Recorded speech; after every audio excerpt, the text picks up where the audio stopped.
Smooth space and striated space, nomad space and sedentary space, the space in which the war machine develops and the space instituted by the state apparatus are not of the same nature.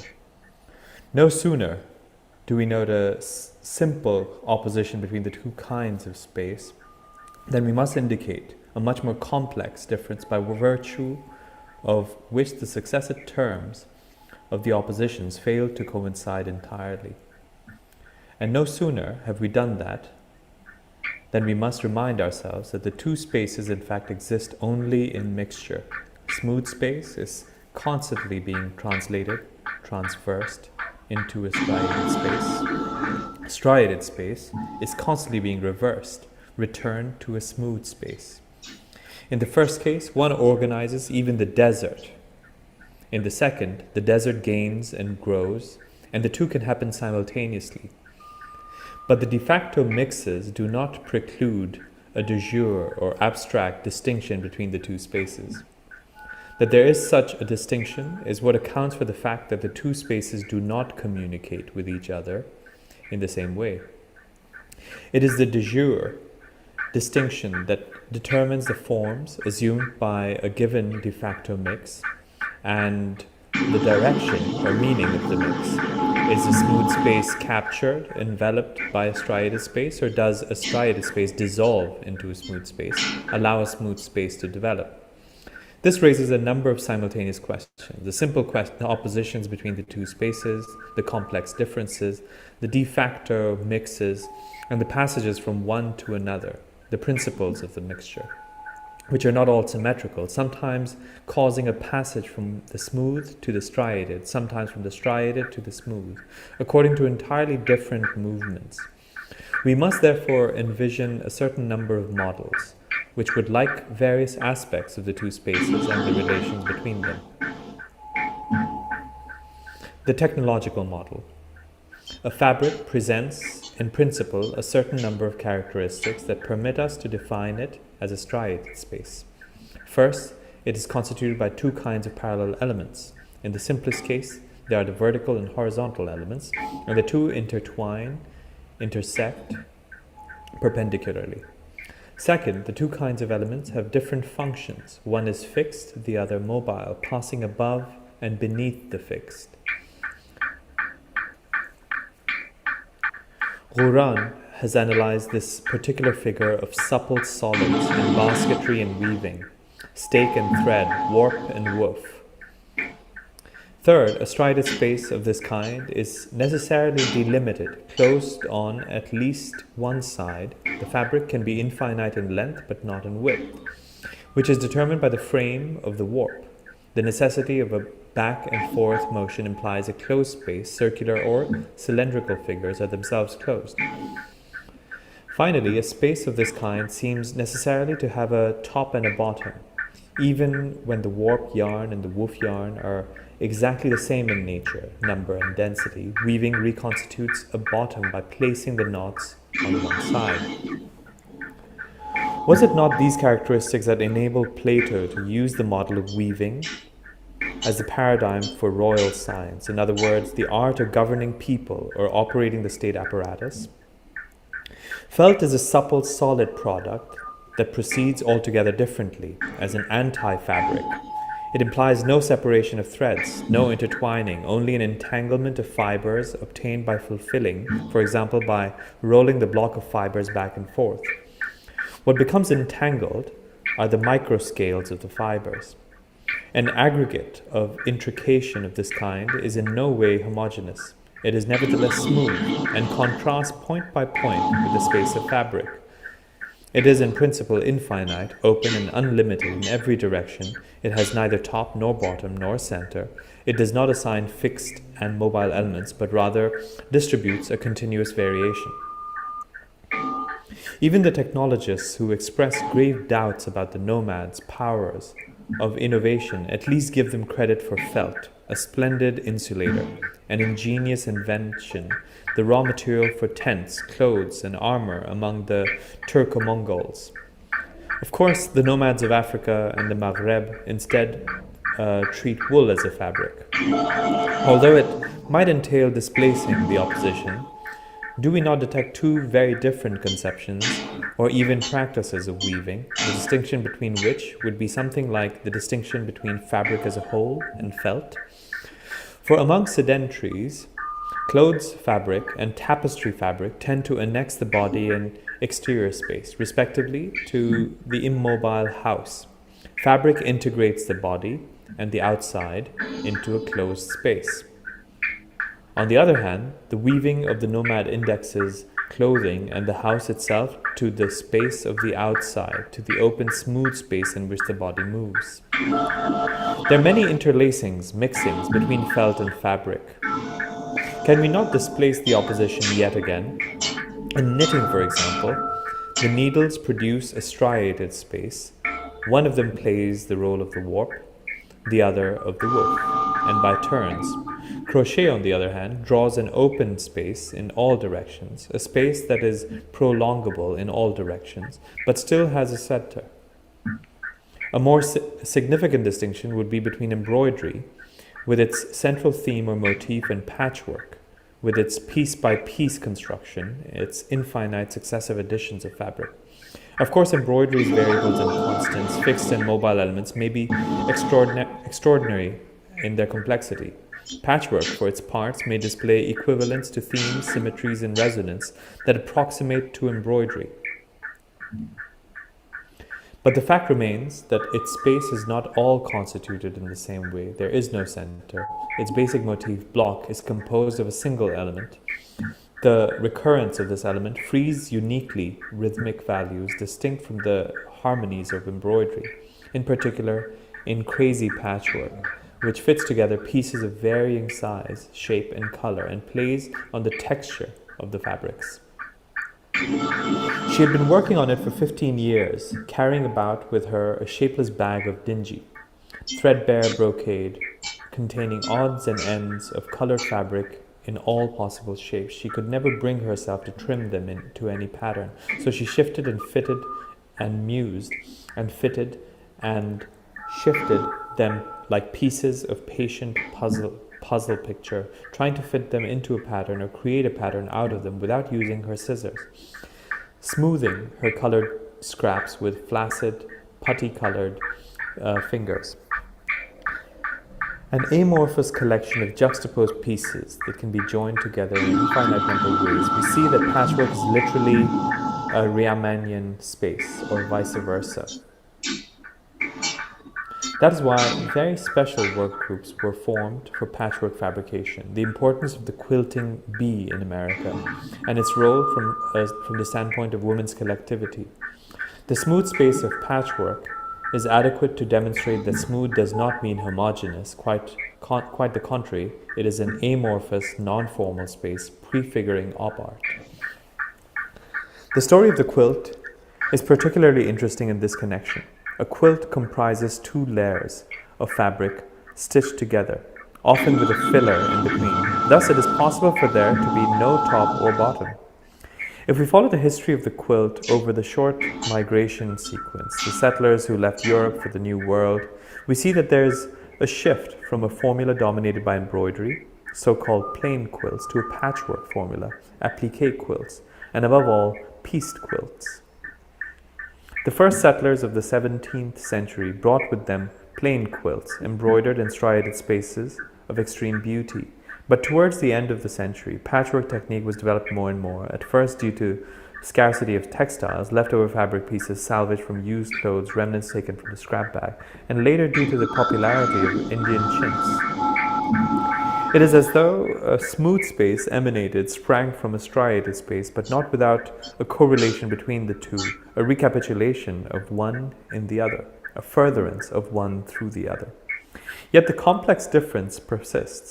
Patchwork, in conformity with migration, whose degree of affinity with nomadism it shares, is not only named after trajectories, but represents trajectories, becomes inseparable from speed or movement in an open space. The musical model. Pierre Boulez was the first to develop a set of simple oppositions and complex differences. as well as reciprocal non-symmetrical correlation between smooth and striated space. He created these concepts and words in the field of music, defining them on several levels, precisely in order to account for the abstract distinction at the same time as the concrete mixes. In the simplest terms, Boulez says that in a smooth space-time, one occupies without counting, whereas in a striated space-time, one counts in order to occupy. He makes palpable or perceptible the difference between non-metric and the metric multiplicities, directional and dimensional spaces. He renders them sonorous or musical. Undoubtedly, his personal work is composed of these relations, created or recreated musically. At a second level, it can be said that space is susceptible to two kinds of breaks. One is defined by a standard, whereas the other is irregular and undermined, and can be made wherever one wishes to place it. At yet another level, it can be said that frequencies can be distributed either in the intervals between breaks or statistically without breaks. In the first case, the principle behind the distribution of breaks and intervals is called a module. It may be constant and fixed, a straight striated space, or regularly or irregularly variable, curved striated spaces, termed focalized if the variation of the module is regular, non-focalized if it is irregular. When there is no module, the distribution of frequencies is without break. It is statistical, without however small the segment of space may be. It still has two aspects, however, depending on whether the distribution is equal or more or less rare or dense. Can we say that in the kind of smooth space that is without break or module, there is no interval? Or, on the contrary, has everything become intermezzo? The smooth is a nomos, whereas the striated always has a logos, the octave, for example. Boulez is concerned with the communication between the two kinds of space, their alternations and superpositions, how a strongly directed smooth space tends to meld with a striated space, how a striated space in which the statistical distribution of the pitches used is in fact equal, tends to meld with a smooth space. How the octave can be replaced by a non-octave forming scales that reproduce themselves through a principle of spiraling. How texture can be crafted in such a way as to lose fixed and homogeneous values, becoming a support for slips in tempo, displacements of intervals, and art transformations comparable to the transformations of op art. Returning to the simple opposition, the striated is that which intertwines fixed and variable elements, produces an order and succession of distinct forms, and organizes horizontal melodic lines and vertical harmonic planes. The smooth is the continuous variation, continuous development of form. It is a fusion of harmony and melody in favor of the production of properly rhythmic values, the pure act of the drawing of a diagonal across the vertical and the horizontal. The maritime model. Of course, there are points, lines, and surfaces in striated space as well as in smooth space. There are also volumes, but we will leave this question aside for the time being. In striated space, lines or trajectories tend to be subordinated to points. One goes from one point to another. In the smooth, it is the opposite. The points are subordinated to the trajectory.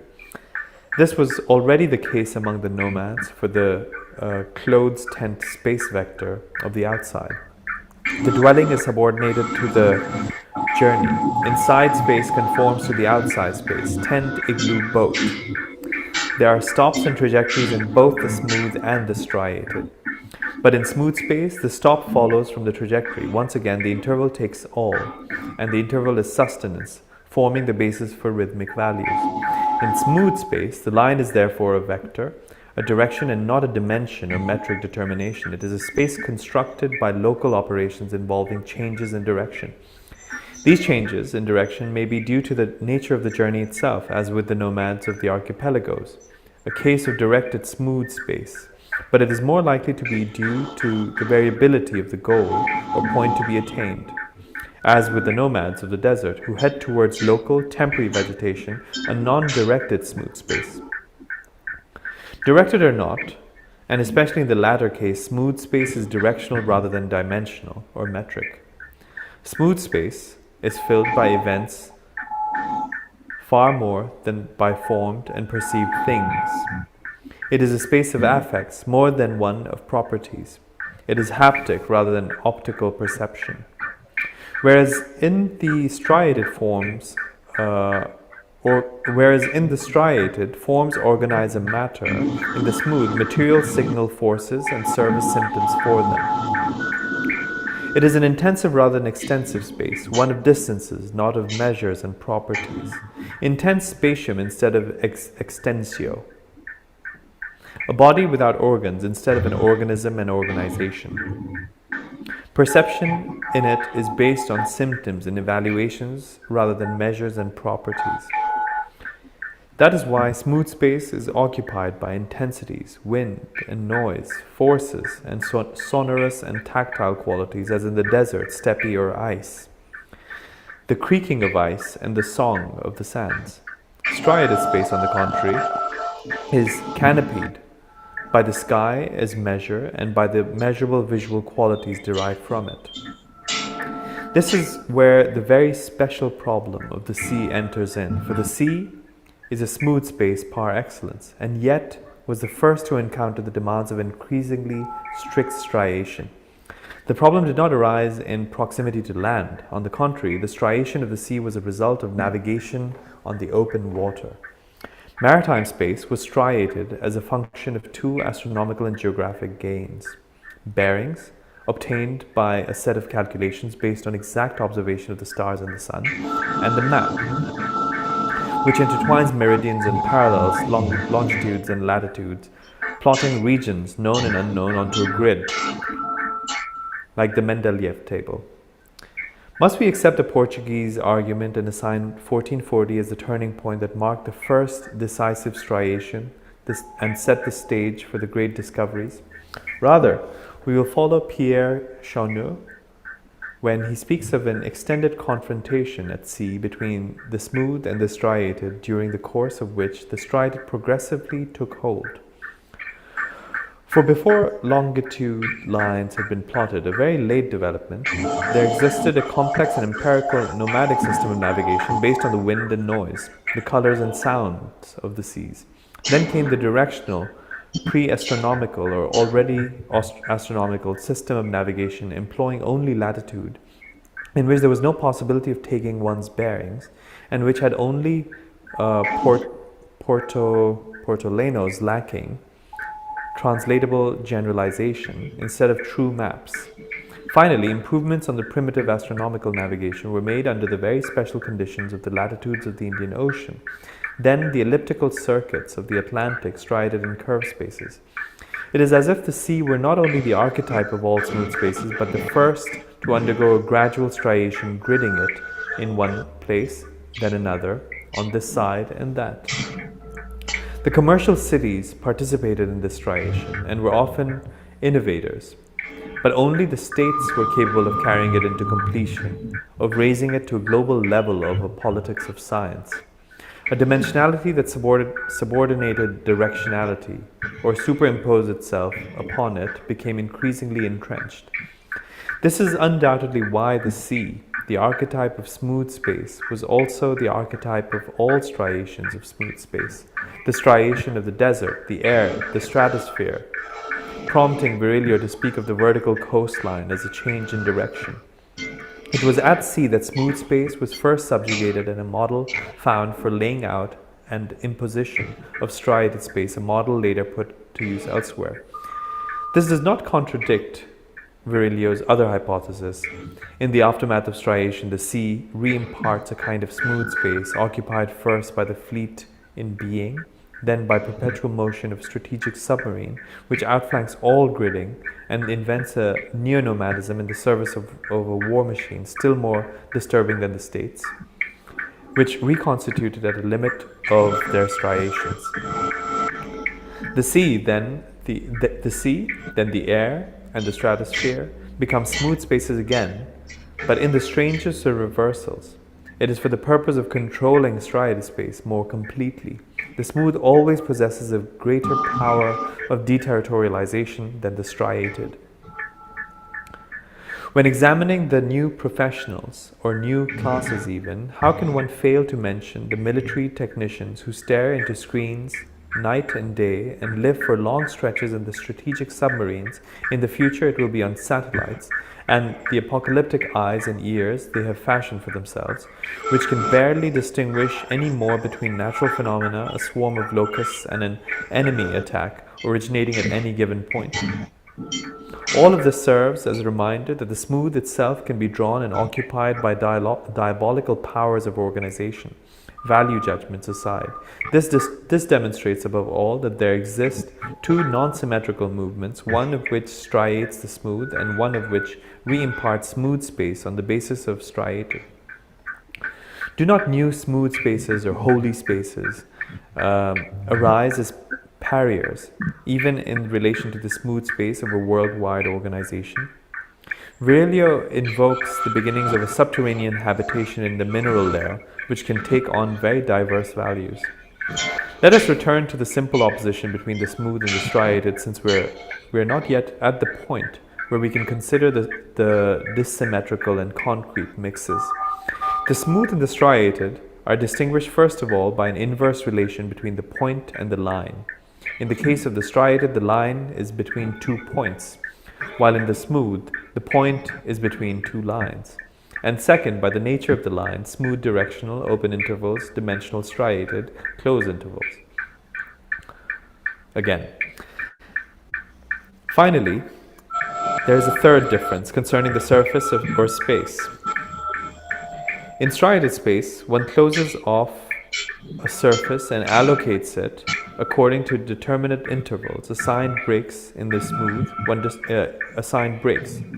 In the smooth, one distributes oneself in an open space according to frequencies and in the course of one's crossing. As simple as this opposition is, it is not easy to place it. We cannot content ourselves with establishing an immediate opposition between the smooth ground of the nomadic animal raiser and the striated land of the sedentary cultivator. It is evident that the peasant, even the sedentary peasant, participates fully in the space of the wind, the space of tactile and sonorous qualities. When the ancient Greeks speak of the open space of the nomos, non-delineated, unpartitioned, the pre-urban countryside, mountainside, plateau, steppe, they oppose it not to cultivation, which may actually be part of it, but to the polis, the city, the town. When Ibn Khaldun speaks of Badia, Bedouinism, the term covers cultivators as well as nomadic animal raisers. He contrasts it to Hadara, or the city life. This clarification is certainly important, but it does not change much.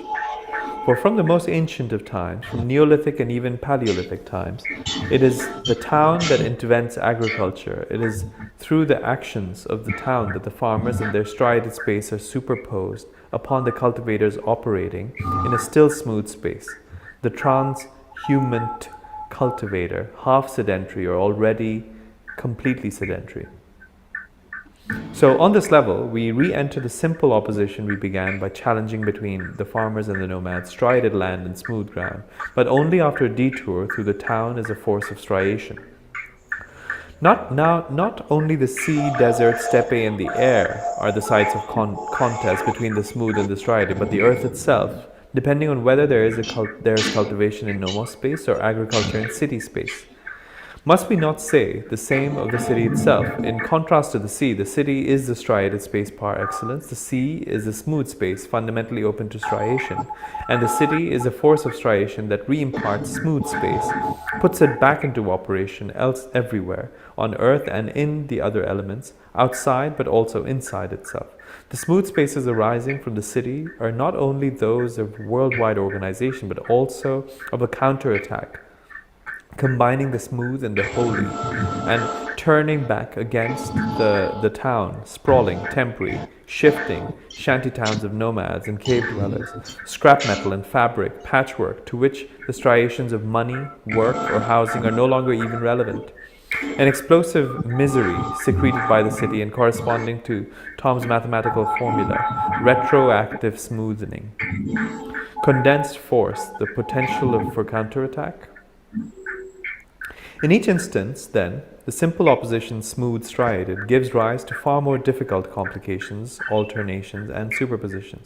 But these complications basically confirm the distinction precisely because they are dissymmetrical movements into play. For now, if it suffices to say that there are two kinds of voyage, distinguished by the respective role of the point line in space. Goethe travel and the Kleist travel, maybe. French travel and English or American travel, maybe. Tree travel and rhizome travel. But nothing completely coincides and everything intermingles or crosses over. This is because the differences are not objective. It is possible to live striated on the deserts, steppes, or seas. It is possible to live smooth even in the cities, to be an urban nomad. For example, a stroll taken by Henry Miller in Clichy or Brooklyn is a nomadic transit into smooth space. He makes a city disgorge, a patchwork, differentials of speed, delays and accelerations, changes in orientation, continuous variations. The beatniks owe much to Miller, but they change direction again and they put the space outside the cities to new use. Fitzgerald said it long ago, it is not a question of taking off for the South Seas. That is not what determines a voyage. There are not only strange voyages in the city, but voyages in place. We are not thinking of drug users, whose experience is too ambiguous, but of true nomads. We can say of the nomads, following Toynbee's suggestion, they do not move. They are nomads by dint of not moving, not migrating, of holding a smooth space that they refuse to leave, that they leave only in order to conquer and die. Voyage in place.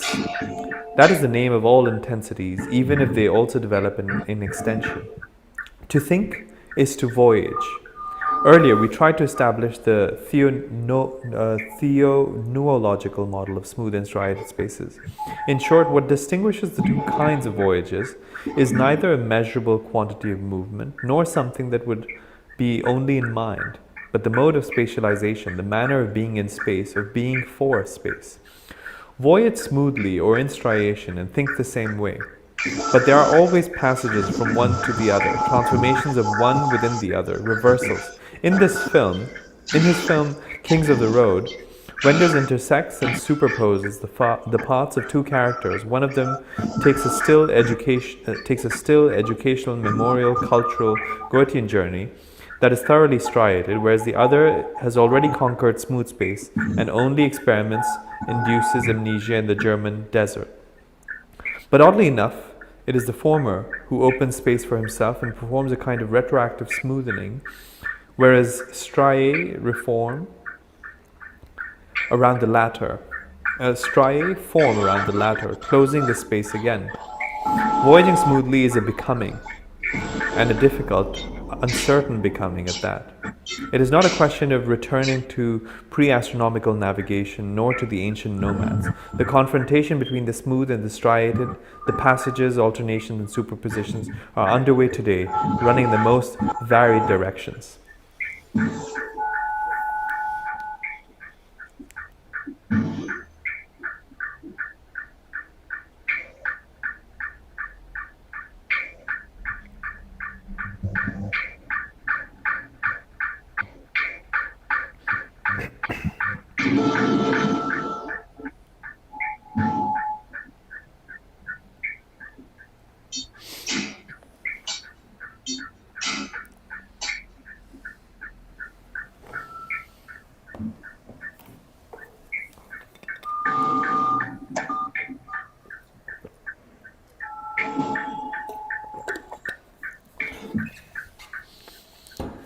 The physical model.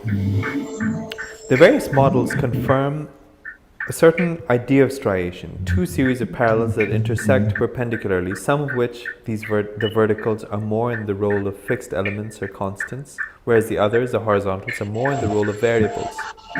This is roughly the case for the warp and the woof, harmony and melody, longitude and latitude. The more regular the intersection, the tighter the striation.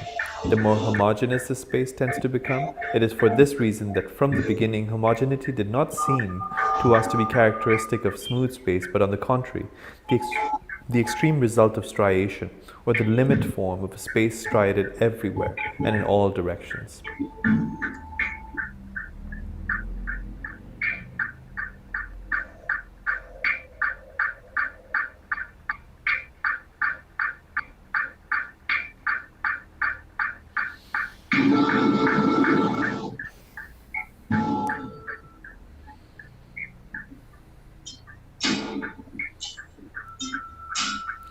The mathematical model.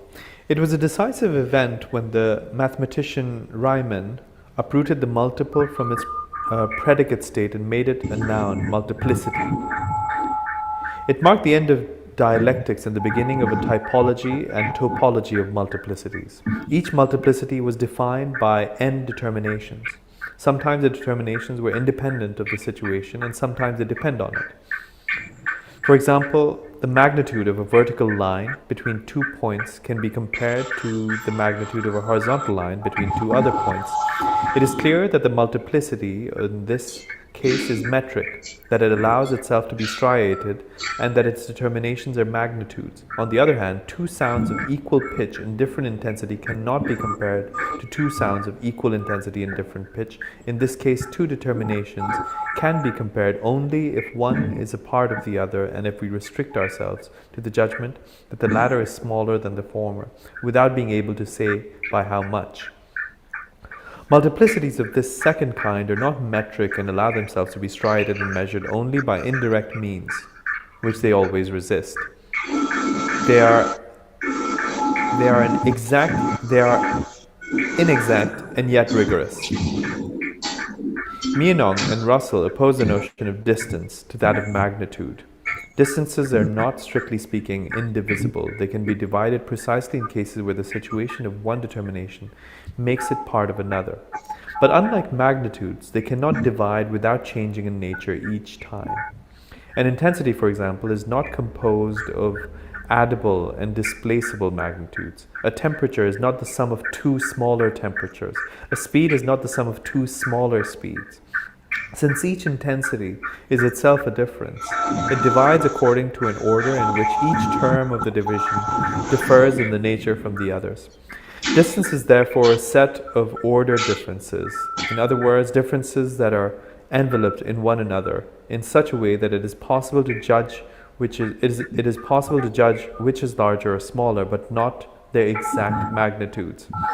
For example, one can divide movement into a gallop, trot, and walk, but in such a way that what is divided changes in nature at each moment of the division, without any one of these moments entering into the composition of any other.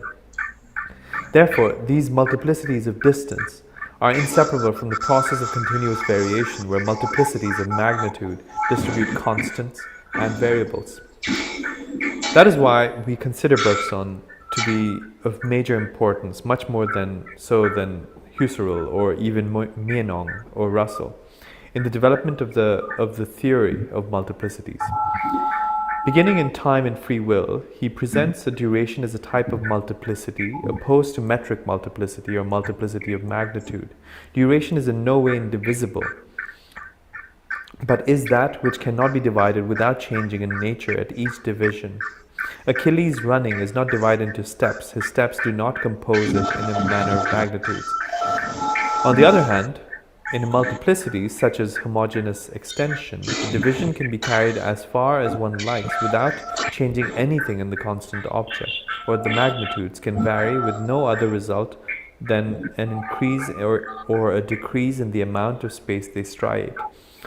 Bergson thus brought to light 2 very different kinds of multiplicity, one qualitative and fusional, continuous, the other numerical and homogeneous, discrete. It will be noted that matter goes back and forth between these two. Sometimes it is already enveloped in qualitative multiplicity, sometimes already developed in a metric schema that draws it outside of itself. The confrontation between Bergson and Einstein on the topic of relativity is incomprehensible if one fails to place it in the context of the basic theory of Riemannian multiplicities as modified by Bergson. We have on numerous occasions encountered all kinds of differences between two types of multiplicities, metric and non-metric, extensive and qualitative, centered and acentered, absorbent and rhizomatic, numerical and flat, dimensional and directional, of masses and of packs, of magnitude and of distance, of breaks and of frequency, striated and smooth. Not only is that which peoples a smooth space a multiplicity that changes in nature when it divides, such as tribes in the desert, constantly modified distances, packs that are always undergoing metamorphosis. But smooth space itself, desert, steppe, sea, or ice, is a multiplicity of this type, non-metric, acentered, directional, etc.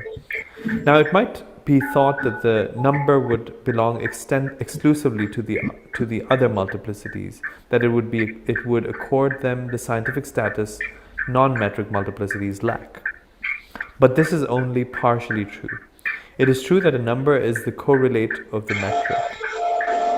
Magnitudes can striate space only by reference to numbers, and conversely, numbers are used to express an increasingly complex relation between magnitudes, thus giving rise to ideal spaces, reinforcing the striation and making it coextensive with all of matter. There is therefore a correlation between metric multiplicities, between geometry and arithmetic, geometry and algebra, which is constitutive of geometry and arithmetic, geometry and algebra, which is constitutive of major science. The most profound authors in this respect are those who have seen that the number, even in its simplest forms, is exclusively cardinal in character, and the unit exclusively divisible. It could be said, on the other hand, that non-metric multiplicities, or the multiplicities of smooth space, pertain only to a minor geometry that is purely operative and qualitative, in which calculation is necessarily very limited and the local operations of which are not even capable of general translatability or homogeneous system of location. Yet this inferiority is only apparent for the independence of this nearly illiterate ametric geometry is what makes possible the independence of the number, the subsequent function of which is to measure magnitudes in striated space or to striate. The number distributes itself in smooth space. It does not divide without changing nature each time, without changing units, each of which represent a distance and not a magnitude. The ordinal direction, nomadic, articulated number, the numbering number, pertains to smooth space, just as the numbered number pertains to striated space. So we may say of every multiplicity that it is already a number and still a unit.